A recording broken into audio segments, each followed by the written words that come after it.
Hey you guys, I'm Patrick from Take a Stand. We're live down here in Farmington Hills, Michigan, my Uncle Dave's house. I'm going to take you to the headquarters. Follow me, check it out. Some changes, but I've been going through some changes myself. Now this is the takeover. What dreams are made of. I feel like I'm a lot more intelligent just stepping in here and getting an opportunity to sit in this seat. Very powerful seat, impactful seat throughout the course of this community and the McKinney lifestyle. And some of the things that they've been able to do. David McKinney has been a big part of that. You know, he's a very educated man, and I just wanted to be down here in his office and get an opportunity to be him today. So I've been fortunate. He's opening up his doors to me, and I kind of want to bring you guys in on some of the things he's been able to do. So it's been 40 years he's been employed and been a director of impact of education for AT&T, and that's been something that's been a big part of his life that he's been able to employ. Oh, here he is, Mr. Uncle Dave right now. Well, I'm Uncle Dave, right? Hey, you know what? I'm busy. Who is this calling me right now? Uncle Dave? No, I'm Uncle Dave. This can't be Uncle Dave. Is it Uncle Dave? Well, listen, I'm busy right now, so I'm in your office, so I don't know where you at or what you're doing, but I'm in your office, so I'm gonna hang up on whoever this is that's playing Uncle Dave because I'm really Uncle Dave right now. So I'll talk to you later, okay, my brother? All right. So this is a place of education, 40 years of hard work. Uncle Dave has employed a lot of people, helped impact a lot of people in his community and our family. So it's important for everybody to know who he is. He's a powerful and influential guy. He's shy, he's humble at the same time, but he's a family member of mine. So I wanted to come down here and raise attention to some of the things that he's done. So I've been fortunate. He let us in our office. These are some of the things that he does. This is him acting like he's working, but we got an opportunity to check him out. So at this point, I want you guys is to understand that it's been too long that you've been in my office. So I want to get y'all up out of here and go on somewhere else because I'm busy and I got things to do and people to see. So y'all have a good day and we'll take it from there.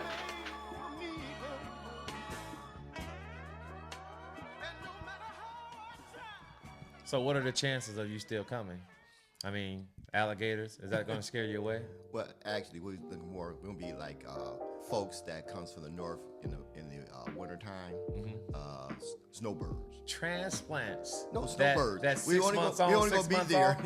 No, probably a 8-4. 8-4. Come in Okay, November. which way? Summer or winter? Or? No, we would leave the Michigan area right after Thanksgiving. This is our plans. Mm-hmm. Then come back around the late March or early April time frame, something in that nature. So awesome. So hopefully we get a chance to do that during our retirement age, which is soon. I think that'll be good. I think that'll be a unique experience for you guys to come down there. But hey, if I get a hold of you and if Wade get a hold of you, we might not let you leave. We might have to disrupt that 8-4 a little bit because you know how us family do. We get comfortable. We get opportunity to be around each other. Heck, you guys might like it down there. But Michigan has its ties too, and you've been strong down here in Michigan. You've done a lot of great things. So talk about some of the things that, when you're home and carrying the McKinney's name and working in the place you've been working with for over 40 years. Talk about some of the things that you love doing and love impacting on a day-to-day basis, being here at home. Well, the number one thing, I love my children, okay, and my family. That's the basis of what we do here in our household. We make sure my kids get a good education. Okay, make sure we reach out to other family members, try to get them to do more positive things in the community. But it's just about love. God give us one commandment, realistically, is to love each other. And that's what tapers away from a lot of families, that ability to love, unconditional love. Wow. Okay? Wow. Because, see, a lot of people love if you got some money. A lot of people love if you can do something for them. Okay? But the unconditional love is nothing like it. Because that's when you wrap yourself around your nephew, and say, hey, man, it's going to be all right. You got support. You got family here. And that's the whole deal. That's the real deal. Oh, that's awesome. So, and that's the unique part about having that foundation there. You have motherhood, you have a strong fatherhood. So let's put them all together. So parenthood, what does that mean to you? The definition of parenthood is some of those ingredients that you just spoke about. But if you were to define it in a one word or one short sentence, parenthood means what to Mr. David McKinney? Responsibility. Wow. It's my responsibility to make sure my children has the best life in this world as possible. It's my responsibility to take care of them.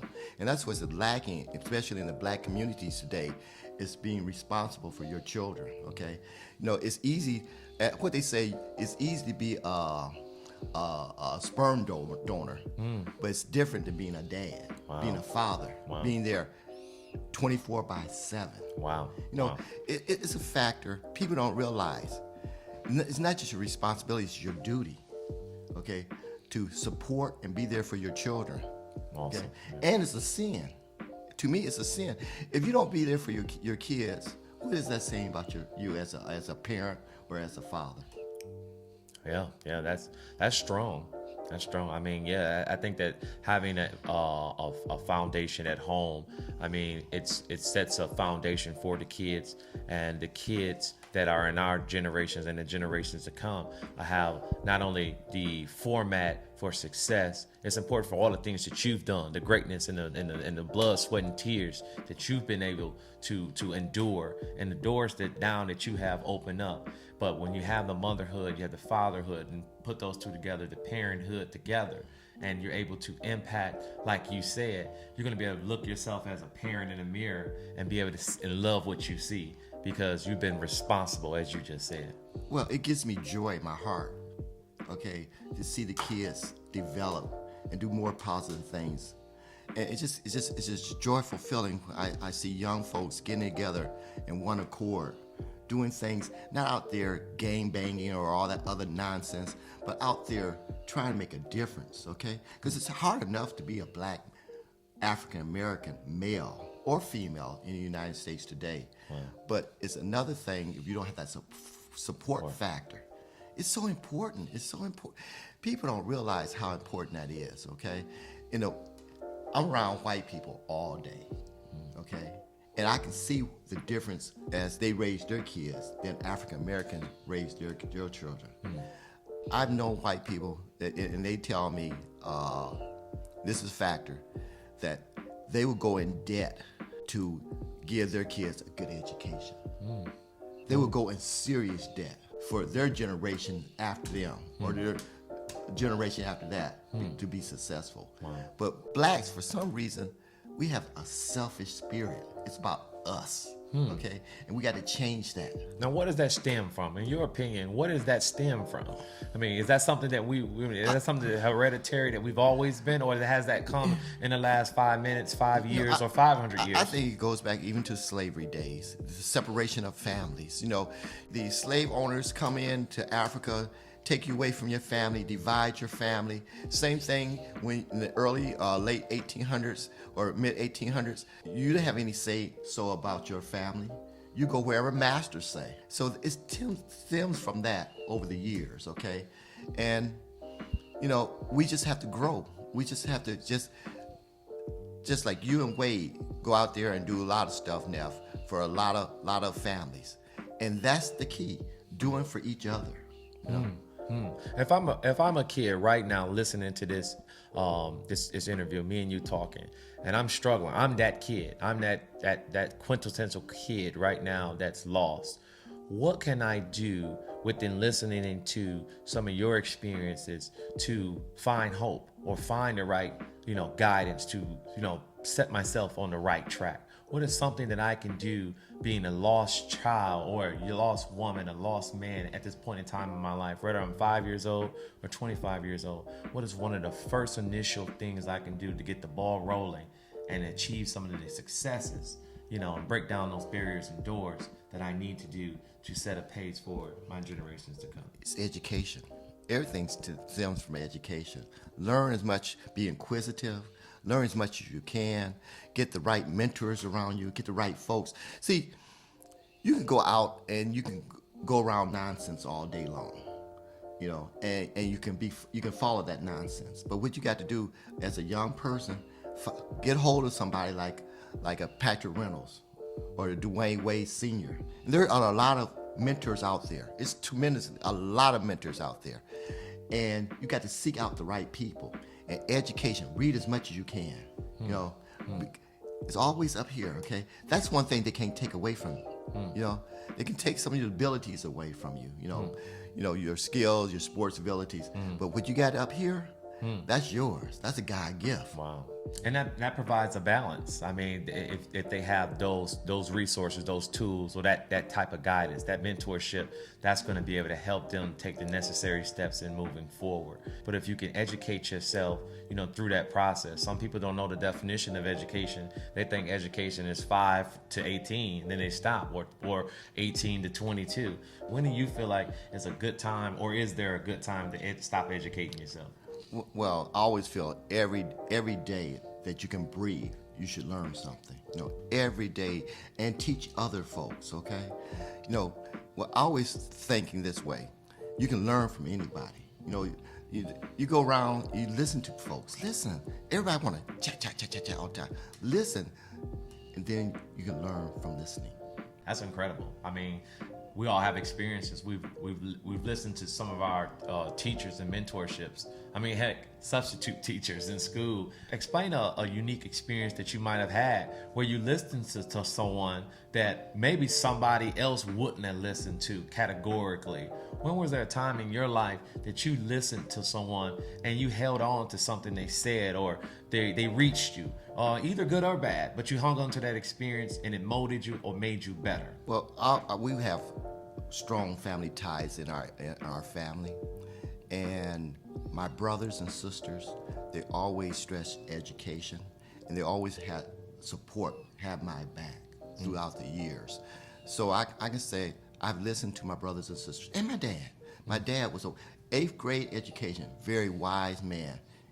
People with college degrees would come up and ask for his advice. Okay, when you go out there and tell the truth and be honest from your heart, okay, people will listen, okay? People will listen, and they would take your opinion and deal with it.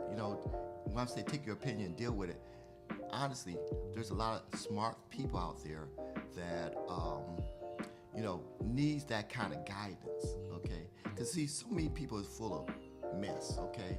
They only want to tell you what you want to hear, okay? You got to get someone out there that's going to tell you what you need to hear.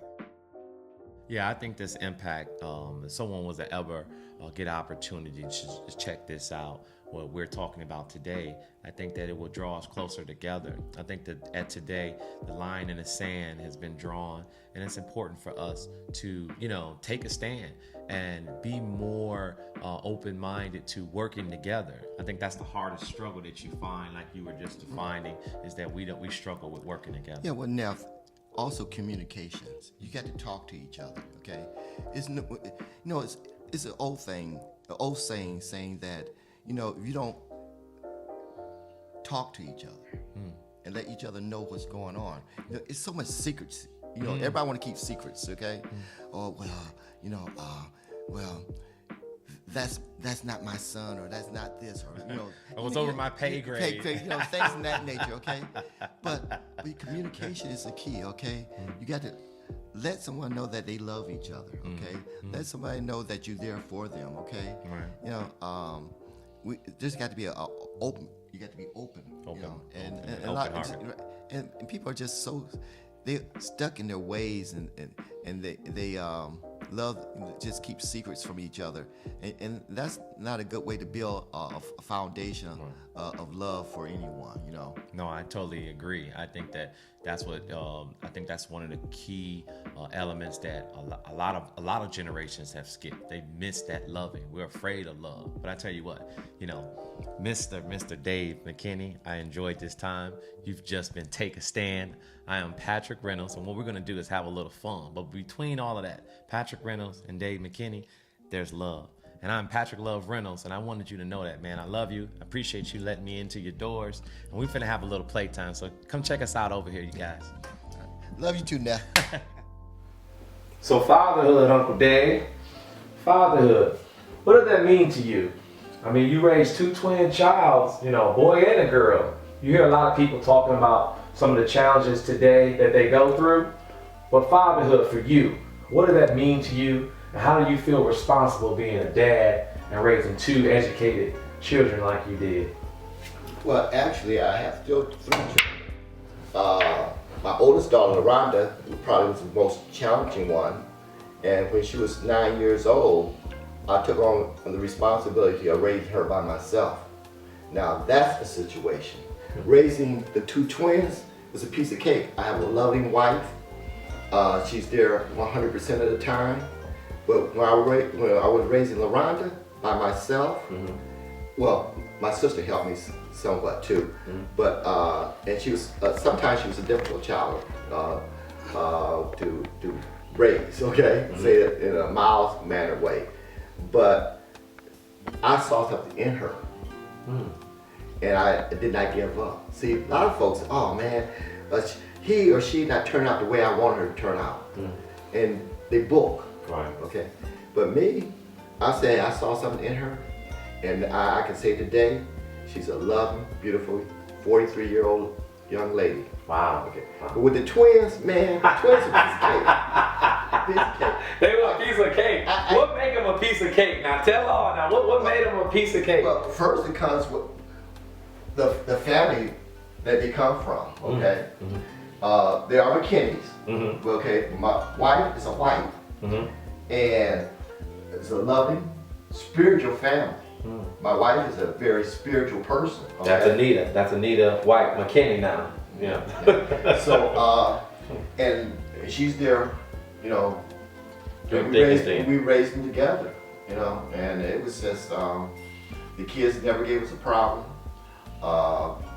They was the smartest kids in the school. That makes it hard, right? It was athletic. They were athletic. Let's talk about that. You know, they were athletic. So how was that, being a dad raising athletic children that wanted to play sports and buying their first tennis shoes? When did you know that your children were going to be very active and, you know, playing sports? At the beginning, they McKinneys. Look what we can do. We can bring things together. We're live here, Take a Stand at Farmington Hills. I'm glad my Uncle Dave, Mr. Dave McKinney, allowed us in today. And you guys just watched, so hopefully you get a chance to learn something. And we're out. Thank you for watching.